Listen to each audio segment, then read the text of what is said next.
Hello guys, welcome back to the another video of Power BI. I hope आप लोग अच्छे में होंगे। तो इस वीडियो में हम बात करेंगे table relationship and data modelling के बारे में। ये बहुत ही एसेंशियल टॉपिक होता है। जब तक आप डेटा मॉडलिंग को नहीं समझते हो, टेबल रिलेशनशिप को आप नहीं समझते हो, तो आगे आपको विजुलाइजेशन में थोड़ी परेशानी होती है। क्योंकि हमारा डेटा, या कभी भी आप इंडस्ट्री में भी अगर काम करते हो, तो सारा डेटा एक टेबल में नहीं होता है। आपको अदर टेबल के डेटा को भी यूज करना पड़ता है विजुलाइजेशन में। इस केस में रिलेशनशिप को समझना, डेटा मॉडलिंग को समझना इंपॉर्टेंट होता है। ठीक है, तो चलिए स्टार्ट करते हैं प्रोसेस को। मैं अपना स्क्रीन शेयर करता हूं। तो यहाँ पे बात करते हैं पहले डेटा मॉडलिंग की। डेटा मॉडलिंग है क्या? डेटा मॉडलिंग में क्या होता है? तो बेसिकली जो डेटा मॉडलिंग है हमारा एक प्रोसेस है। किस चीज का प्रोसेस है वो? organizing and structuring of data to create a meaningful and efficient reports and analysis। तो बेसिकली जो डेटा मॉडलिंग है वो एक प्रोसेस है to create basically an organising और स्ट्रक्चरिंग द डेटा। डेटा को ऑर्गेनाइज करने का और स्ट्रक्चर करने का, जो कि एक मीनिंगफुल एनालिसिस और क्या कर सके, रिपोर्ट को जनरेट कर सके। ठीक है, इसमें क्या क्या आता है? इसमें आता है आपका relationship between the two tables. ठीक है, relationship between the two tables, setting up the right data structure and creating a logical models that Power BI can use to generate the insight correctly, accurately and efficiently। Basically इसके अंदर, data model के अंदर relationship of data आता है। Then setting up the right data structure, data structure को perfectly हमें इसमें रखना होता है, जो हमने ऑलरेडी कर चुका है वो होता है। And creating a logical models. Logical models क्या होता है? ये बेसिकली डेक्स और मेजर की बात कर रहे हैं, तो वो भी हम डिस्कस करेंगे।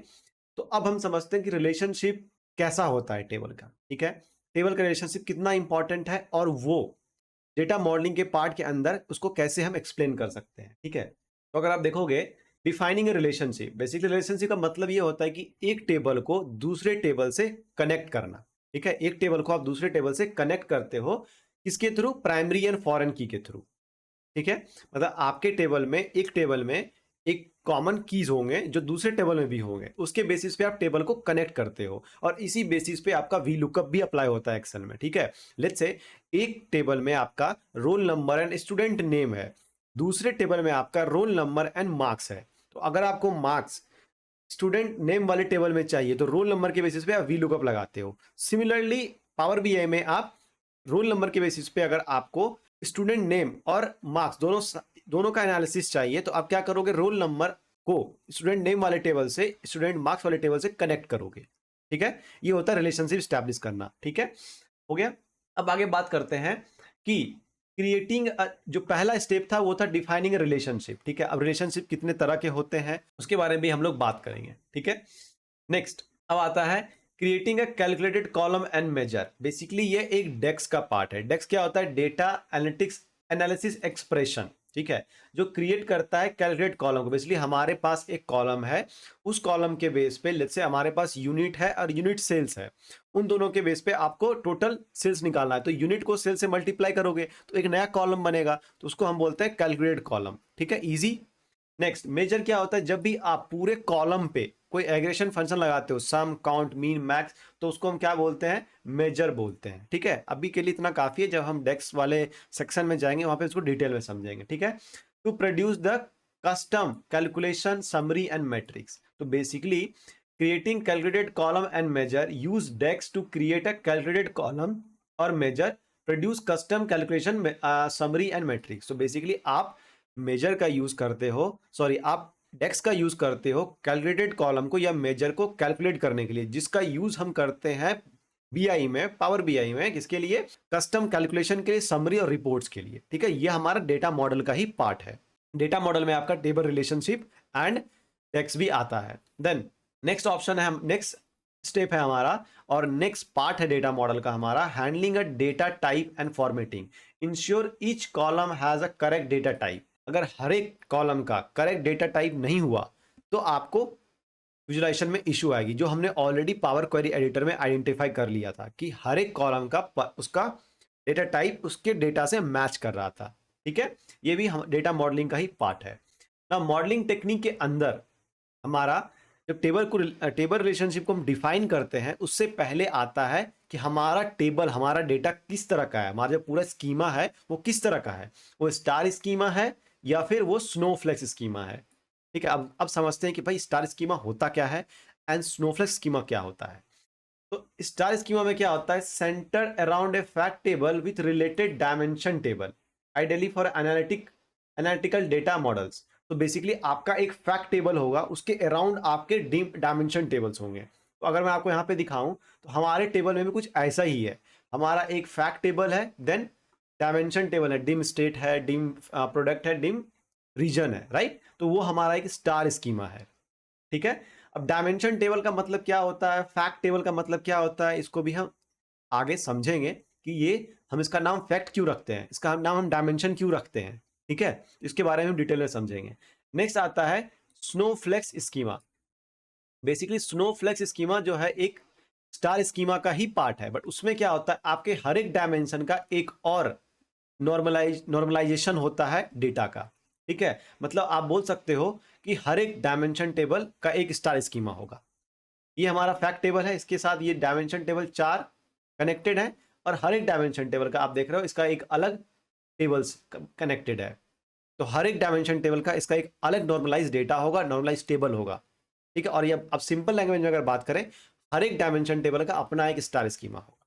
ठीक है, इसको हम बोलते हैं स्नोफ्लेक्स स्कीमा। ये थोड़ा कॉम्प्लेक्स स्कीमा होता है, बट एट देन ये भी यूज करते हैं हम लोग रियल इंडस्ट्री में। ठीक है, नेक्स्ट हम बात करते हैं कि हमारे डेटा में जब हम डेटा मॉडल क्रिएट करते हैं, रिलेशनशिप क्रिएट करते हैं, तो हमारे टेबल में, हमारे डेटा मॉडल में कितने तरह के रिलेशनशिप होते हैं। ठीक है, उसके अकॉर्डिंग ही हम डेटा को क्या कर सकते हैं, फिल्टर आउट कर सकते हैं, स्लाइस आउट कर सकते हैं, या फिर रिपोर्ट क्रिएट कर सकते हैं। तो चलिए अब रिलेशनशिप इन टेबल समझते हैं। ठीक है, तो बेसिकली पावर बीआई में जो रिलेशनशिप होता है वो बेसिकली क्या होता है कि आप एक टेबल को दूसरे टेबल के साथ कनेक्ट कर रहे हो। ठीक है, वो भी प्राइमरी एंड फॉरेन की के अकॉर्डिंग। अब प्राइमरी की फॉरेन की अगर को समझ में नहीं आ रही है, सिंपल लैंग्वेज में बोलते हैं कि दोनों टेबल में अगर आपका कॉमन डेटा है, कॉमन कॉलम है, उसके अकॉर्डिंग आप कनेक्ट करते हो।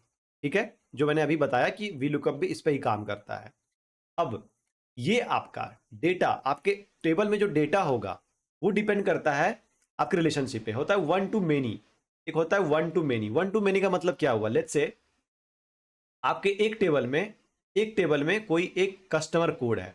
ठीक है, उस कस्टमर कोड को ऑर्डर टेबल में उस कस्टमर ने मल्टीपल ऑर्डर्स किए हैं, तो ऑर्डर टेबल में वो क्या करेगा, मल्टीपल टाइम अपीयर होगा, राइट। आपका एक कस्टमर कोड है। ठीक है, वो कस्टमर कोड आप लेट्स से फ्लिपकार्ट का एग्जांपल लेते हैं। फ्लिपकार्ट में जब आपने रजिस्टर किया तो आपने अपने मोबाइल नंबर से साइन अप किया, तो आपका एक नया कस्टमर क्या बना, कोड बना, और ले सकते हो कस्टमर इंफॉर्मेशन बना, जो कि एक डेटाबेस में स्टोर है। अब आप जब भी ऑर्डर करते हो तो वो आपका ऑर्डर आपके कस्टमर कोड के साथ एसोसिएटेड होगा। कल के डेट में अगर फ्लिपकार्ट ये चाहे कि मैं जानना चाहता हूं कि आपने या मैंने पूरे साल में कितने ऑर्डर किए हैं, वो निकाल सकता है। वो कैसे निकालेगा, आप बोलोगे ऐप में जाके, ऑर्डर में जाके चेक करेंगे, वो तो फ्रंट एंड हो गया ना, बट बैक एंड में डेटा में तो कहीं स्टोर होगा वो डेटाबेस में, राइट। कि आपके कस्टमर कोड के थ्रू ये देखा जाएगा कि आपने पूरे साल में कितने ज्यादा ऑर्डर किए हैं, जनवरी में कितना हुआ, फरवरी में, मार्च में, अप्रैल में, मई में। ठीक है, इस तरह से आपका एक, लेट्स से अगर हम यहां पे बात करें इसकी, तो आपका एक कस्टमर कोड हो गया लेट्स से XY। ठीक है, इसने जैन में भी ऑर्डर किया, लेट्स से फैब में किया, लेट्स से मार्च में किया। तो ये आपका ऑर्डर टेबल के साथ मल्टीपल रिलेशन बना रहा है। ठीक है, अगर आपको काउंट निकालना होगा तो आप बात बता सकते हो, XY ने 3 प्रोडक्ट ऑर्डर किया, तो ये हो गया आपका क्या, वन टू मेनी रिलेशन। ठीक है, यहां पे आपका XY भी आएगा, XY एंड XY। तो ये XY इस XY के साथ कनेक्ट होगी और वो आपको दिखाएगा कि कितना उसने ऑर्डर टोटल किए हैं। तो आपका एक टेबल का एक डेटा पॉइंट दूसरे टेबल के मल्टीपल डेटा पॉइंट के साथ कनेक्टेड होता है विथ कॉमन एलिमेंट और कॉमन कॉलम। ठीक है, उसको बोलते हैं one to many. Next many to one guys just opposite है वन टू मेनी का। अगर हम इसको रिवर्स कर दें तो बोल सकते हैं one many to one, simple. तो one to many to one में जस्ट डिफरेंस है और कुछ नहीं डिफरेंस है, बस एक वन टू मेनी हो गया, मेनी टू वन हो गया, एक दूसरे का अपोजिट है, वाइस वर्सा है, तो इसमें कोई अदर डिफरेंस नहीं है। ठीक है, नेक्स्ट आते हैं हम many to many. Many to many क्या होता है? मेनी टू मेनी में क्या होगा कि लेट्स से आपने आपका यहां पे लेट्स से एक कस्टमर कोड है एक्स वाई। इस कस्टमर कोड के कुछ नेम है, लेट्स से डेविड, फिर एक्स वाई है, यहाँ पे लेट्स से राहुल, ठीक है, then X Y Ashutosh, Ashutosh, ठीक है, next x Y let's say ले लेते हैं यहाँ पे दुर्गेश, ठीक है। ये आपके चार अलग अलग नेम है एक कस्टमर कोड के। अब जब आप लेट्स से आपका एक ऑर्डर टेबल है यहाँ पे जिसमें आपका क्या है, कस्टमर कोड है, ठीक है। ये हो गया आपका ऑर्डर टेबल। ऑर्डर टेबल, इस ऑर्डर टेबल में आपका एक्स वाई है, एक्स वाई है, और भी एक्स वाई है, और भी एक्स वाई है, ठीक है, और भी यहाँ पे एक्स वाई है, और यहाँ पे आपका ऑर्डर ऑर्डर काउंट है जैसे 1 2 3। नाउ अब आप यहाँ पे नेम ऑफ कस्टमर भी चाहते हो, तो इस कस्टमर कोड इस वाले टेबल में मेनी है और इस वाले टेबल में भी मेनी है, क्योंकि इसका कस्टमर नेम मेनी है, तो ये मेनी टू मेनी रिलेशन बना रहा है, ठीक है। और इस ये क्या होता है, थोड़ा एम्बिगियस होता है, ये आपको करेक्ट डेटा नहीं देगा, ठीक है। कभी भी जब आपके टेबल में मेनी टू मेनी रिलेशन हो तो उस पर आप ट्रस्ट बिल्कुल भी मत करना, आपको उसको वन टू मेनी में लाना ही पड़ेगा, ठीक है। किसी भी तरह से करके आपको वन टू मेनी में लाना है उसको। कैसे ये फ्रूटफुल नहीं होता है, कैसे ये रॉन्ग देता है? लेट्स से अगर आप यहाँ पे नेम चाहिए आपको, तो अगर जैसे ये टेबल कनेक्ट होगा और लेट्स से अगर आप वीलुकअप भी लगाते हो तो ये क्या करेगा, सबसे पहला वाला लेगा, बाकी को नहीं लेगा। वीलुकअप में ऐसा ही होता है, हम आपको भी प्रैक्टिकली दिखाएंगे। तो मेनी टू मेन्यू पे कभी ट्रस्ट नहीं करनी है। नेक्स्ट आता है आपका one two one. One two one जो होता है बहुत ही रेयर होता है, ठीक है, बहुत ही रेयर होता है। इस केस में ऐसा कोई पॉसिबल है, वन टू वन का कोई मतलब नहीं होता है लेट्स से, बट बहुत ही रेयर होता है। इस केस में क्या होता है, एक टेबल का वन डेटा पॉइंट दूसरे टेबल के वन डेटा पॉइंट से कनेक्ट होता है और दोनों टेबल में वो डेटा यूनिक होता है, सिंपल, ठीक है। और ये बहुत रेयर होता है, बट ये भी पार्ट है वन टू वन, तो हमें यहाँ पे देखना पड़ा ये, ठीक है। नेक्स्ट, जब हम टेबल में जब हम पावर बीआई में डेटा को कनेक्ट करते हैं, टेबल को कनेक्ट करते हैं, तो वहां पे होता है active relation and inactive relation, ठीक है। तो इनएक्टिव रिलेशन क्या होता है, Power BI use one active relation per table by default. By default एक एक्टिव रिलेशन होगा, ठीक है, marked with a solid line. Active relation are use to calculation and visualisation unless specified otherwise. मतलब कहने का मतलब है कि एक पावर बीआई में दो टेबल के बीच में एक एक्टिव रिलेशन तो होगा ही होगा, जिसके बेसिस पे ही आप जो है दोनों टेबल के अकॉर्डिंग आप क्या करोगे, कॉलम को यूज करोगे फॉर्मूला में और विजुलाइजेशन में, ठीक है। इनएक्टिव रिलेशन क्या होता है, mark with a dotted line. Dotted line के साथ इनएक्टिव रिलेशनशिप होती है, are not use in calculation by default but can be active using DAX function like user relationship if needed, ठीक है। जब आप इनएक्टिव रिलेशन जो होती है हमारे टेबल में वो डॉटेड लाइन से होती है, ठीक है, डॉटेड लाइन से होती है और उसका यूज जो है किसी भी कैलकुलेशन नहीं किया जाता, बट अब जब डेक्स बनाते हो तो उसमें इसका यूज किया जा सकता है, बट हमारा जो भी डेटा है वो सिंपल है, उसमें हम किसी भी इनएक्टिव रिलेशन का यूज नहीं कर रहे हैं, ठीक है, क्योंकि हमारा सारा डेटा स्टार स्कीमा के अंदर है। और जब भी आप स्टार स्कीमा के अंदर होते हो तो इनएक्टिव रिलेशन पॉसिबल या फिर उसकी गुंजाइश नहीं होती है, वो हमें नहीं चाहिए होता है। मेनी टू मेनी में शायद आपको इनएक्टिव की यूज करना पड़ता है, बट मेनी टू मेनी पे आपको कभी भी ट्रस्ट नहीं करनी है। आपको क्या करना है, उसको कैसे भी करके आपको एक जंक्शन टेबल बनानी है जहां पे आपको वो एक वन टू मेनी का रिलेशन दे दे, ठीक है। आई होप आपको चीजें समझ में आ गई होगी। अब मैं थोड़ा मेनी टू मेनी को और डिटेल में समझाता हूं। उसके लिए क्या करेंगे, हम एक एक्सेल लेते हैं, ठीक है। इस एक्सेल में हमने क्या किया है, कुछ डेटा लिए हैं, ठीक है। लेट्स से हमारे पास यहाँ पे कुछ कस्टमर कोड है। ये कस्टमर कोड आप देखोगे तो ये रिपीट हो रहा है, right. ADA70, ADA70, HF585, HF585, ठीक है। ये हमारा हो गया मेनी, ठीक है। और इस वाले शीट में आप देखोगे हर एक कस्टमर का नेम यूनिक है, मतलब ये हमारा कस्टमर कोड यहाँ पे यूनिकली अवेलेबल है, ठीक है। अगर मुझे यहाँ पे वी लुकअप लेट्स से हमें यहाँ पे नेम चाहिए, अगर मुझे यहाँ पे नेम चाहिए तो हम क्या कर सकते हैं, वी लुकअप लगा सकते हैं, तो इजिली यहाँ पे आ जाएगा इक्वल टू वी लुकअप। ठीक है, इसको मैंने सेलेक्ट किया, कॉमा, देन यहाँ सेलेक्ट करनी है, देन कॉमा 2 कॉमा 0। ठीक है, यस, तो देखिए यहाँ पे आपका क्या हुआ, नेम आ गया। ये कैसे हुआ, ADA740, अगर इस टेबल में आप आओगे, अगर इसको लेट्स से मैं शॉर्ट कर देता हूं विथ नेम ADA70, उसका एक ही नाम है। ठीक है, ये नेम क्या हुआ, इस वाले डेटा में यहाँ पे असाइन हुआ। अगेन इसने देखा कि यहाँ पे सेम कस्टमर कोड है, इसने सेम यहाँ पे असाइन कर दिया। ठीक है, तो ये basically one to many, many to one का एक एग्जाम्पल है। नाउ हम यहाँ पे दूसरा नेम लेते हैं, नेम 2। ठीक है, और अब हम आते हैं दूसरे टेबल में जहां पे हमने मेनी रखा हुआ है। अब यहाँ पे देखोगे एक कस्टमर के 3 अलग अलग नेम है। ठीक है, मतलब एक कस्टमर कोड यहाँ पे 3 टाइम्स अवेलेबल है, वही कस्टमर कोड यहाँ पे कितनी बार अवेलेबल है, let's say HAR807, right, HAR807 यहाँ पे 2 टाइम्स अवेलेबल है। तो बेसिकली यहाँ पे मेनी मेनी रिलेशन बन रहा है।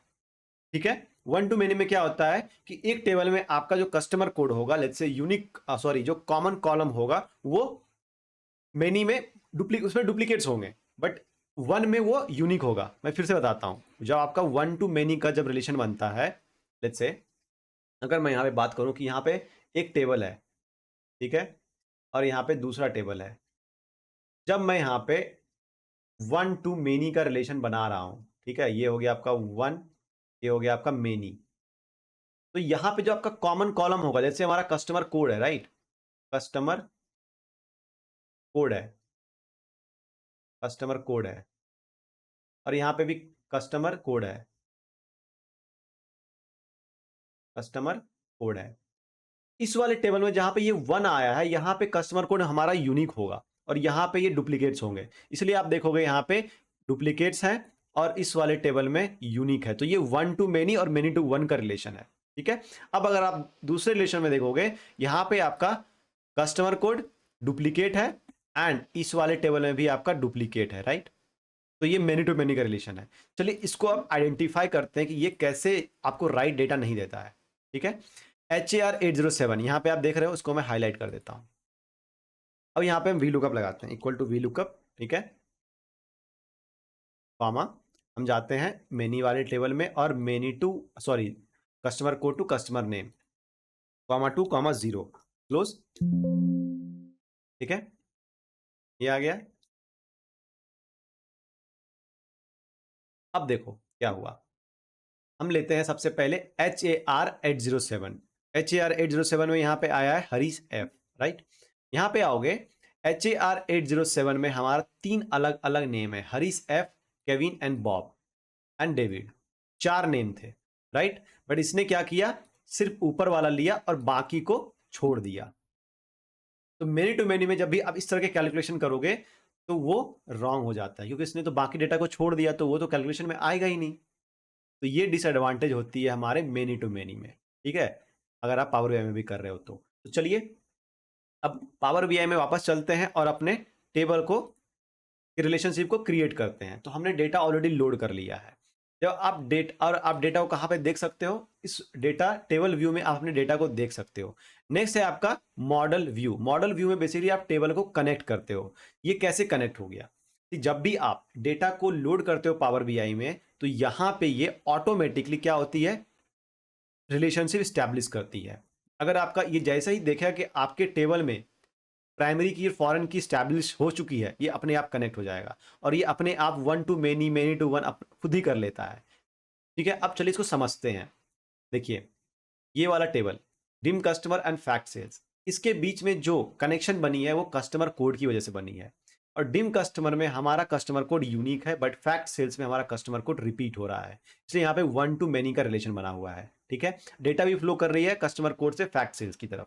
मतलब कस्टमर कोड के, डिम कस्टमर के किसी भी फील्ड को यूज करके हम फैक्ट सेल्स के डेटा को फिल्टर कर सकते हैं या स्लाइस कर सकते हैं, या फिर उसको हम क्या कर सकते हैं, समराइज कर सकते हैं, रिपोर्ट बना सकते हैं, विजुलाइज कर सकते हैं। एग्जाम्पल के लिए यहाँ पे हमारे पास कस्टमर नेम है, अगर मैं ये पता करना चाहूँ कि किस कस्टमर ने कितना ऑर्डर दिया है, तो हम इजिली कस्टमर नेम के साथ उसको क्या करेंगे, फाइंड कर सकते हैं। क्यों? क्योंकि हर एक कस्टमर कोड का यहाँ पे एक यूनिक नेम होगा और लेट्स से वो कस्टमर कोड यहाँ पे मल्टीपल टाइम्स होंगे तो चल सकता है, कोई दिक्कत नहीं है। क्योंकि एक कस्टमर ने लेट्स से एक कस्टमर ने एक मिनट मैं इसको ओपन करता हूँ। जैसे मैंने यहाँ पे बताया, एक कस्टमर है हमारे लेट्स से HAR807, ठीक है। इसने ये हमारा डिम डिम कस्टमर में है लेट्स से, ठीक है। और फैक्ट सेल्स के अंदर ये जो हमारा कस्टमर है वो मल्टीपल टाइम अवेलेबल है। 807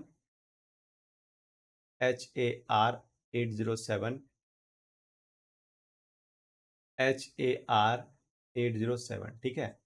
तो मैं क्यों नहीं इसको, ये भी यहाँ पे कनेक्ट होगा, ये भी कनेक्ट होगा और यहाँ भी कनेक्ट होगा, क्या दिक्कत है? पॉसिबल है। तो इसको यूज करके हम ये पता कर सकते हैं, लेट्स से इस कस्टमर कोड के लेट्स से ऑर्डर यहाँ पे हुआ टोटल 12 ऑर्डर इसने किया, यूनिट यहाँ पे 12 है, यहाँ पे 10 है और यहाँ पे हमारा 5 है। अब मैं ये पता करना चाहूँ कि इस कस्टमर ने टोटल कितने ऑर्डर किए हैं, तो मैं यहाँ क्या करूँगा, इसको सम कर दूंगा। तो ये वाला पार्ट प्लस ये वाला पार्ट प्लस ये वाला पार्ट हो जाएगा। तो ये इजिली पॉसिबल है, राइट। नाउ इस तरह से यहाँ पे वन टू मेनी का रिलेशन बन रहा है।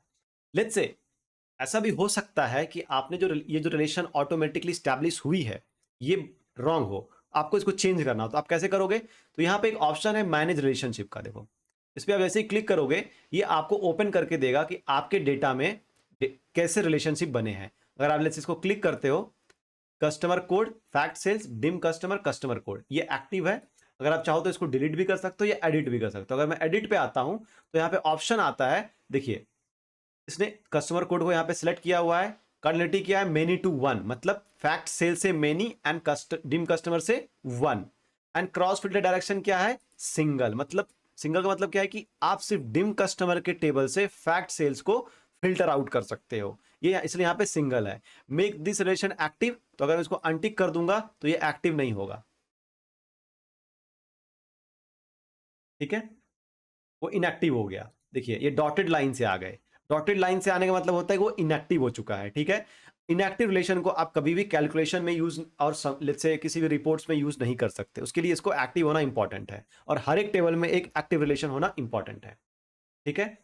सेम अप्लाई होता है आपके इस वाले टेबल के साथ एंड इस वाले टेबल के साथ। इसमें आप देखोगे तो ये डीम प्रोडक्ट और फैक्ट सेल्स हमारा प्रोडक्ट कोड के साथ कनेक्टेड है एंड हमारा प्रोडक्ट कोड डिम कस्टमर में यूनिक है जबकि फैक्ट सेल्स में वो डुप्लीकेट है, इसलिए यहाँ पे वन टू मेनी का रिलेशन बन रहा है और डेटा जो फ्लो कर रही है वो डिम कस्टमर से फैक्ट सेल्स की तरफ कर रही है।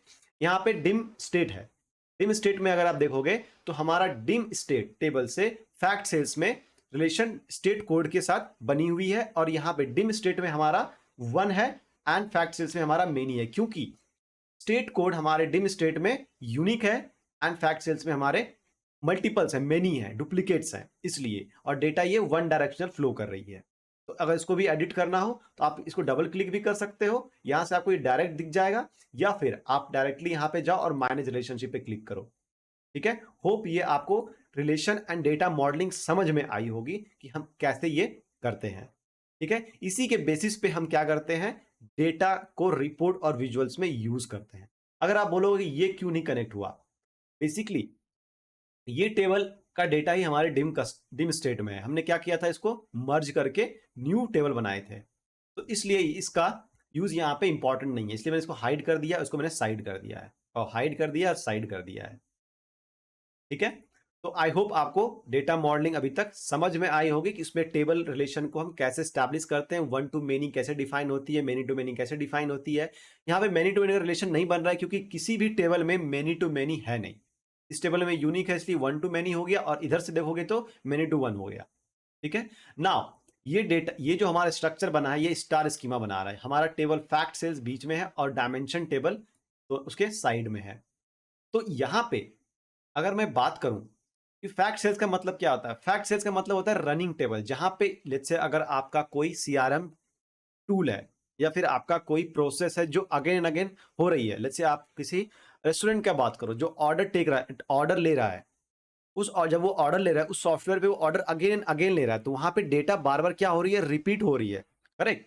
कैसे रिपीट हो रही है, जब भी कस्टमर आएगा कस्टमर का डिटेल एंटर होगा, वो क्या प्रोडक्ट बाय कर रहा है और क्या ऑर्डर दिया है, वो प्रोडक्ट का डिटेल वहां पे होगा, डेट होगा, ऑर्डर आईडी होगी, राइट? तो वो रनिंग टेबल हो गया, हमारा फैक्ट हो गया। लेकिन प्रोडक्ट से रिलेटेड टेबल और कस्टमर से रिलेटेड टेबल वो यूनिक होता है, वो अलग साइड में रहती है। जब भी हमें तो टेबल पे या पूरे डेटा पे एनालिसिस करनी होती है तो हम टेबल को ज्वाइन कर लेते हैं। ये क्यों इंपॉर्टेंट है, अलग रखना क्यों इंपॉर्टेंट है? लेट्स से आपने सारा डेटा एक ही टेबल में रख दिया, तो इससे क्या होगा, आपका डेटाबेस हेवी हो जाएगा और ये नॉर्मल फॉर्म्स को, जो एनएफ के फॉर्म, डेटा नॉर्मलाइजेशन के जो प्रोसेस होते हैं, उसको ये फॉलो नहीं करेगा। इसको मैंने एक्चुअली सीक्वल में बहुत अच्छे तरीके से समझाया है। आप प्लीज वो जाके चेक कर लीजिए कि क्यों हमें डायमेंशन टेबल चाहिए होते हैं, क्यों हमें फैक्ट सीरीज चाहिए होते हैं। ठीक है, आई होप ये डेटा नॉर्मलाइजेशन के कॉन्सेप्ट भी आपको समझ में आ गए होंगे और टेबल को कैसे कनेक्ट करते हैं ये भी आपको समझ में आ गए होंगे। तो please comment in the comment box and like and subscribe, ताकि हमें समझ में आए कि आप हमें फॉलो कर पा रहे हो, हमारी बातें आप समझ में आ रही है। कोई भी प्रॉब्लम है प्लीज कमेंट। ठीक है, चलिए मिलते हैं अगले वीडियो में, जहां पे हम बात करेंगे डेक्स के बारे में, डेटा एनालिसिस एक्सप्रेशन के बारे में। Thank you so much.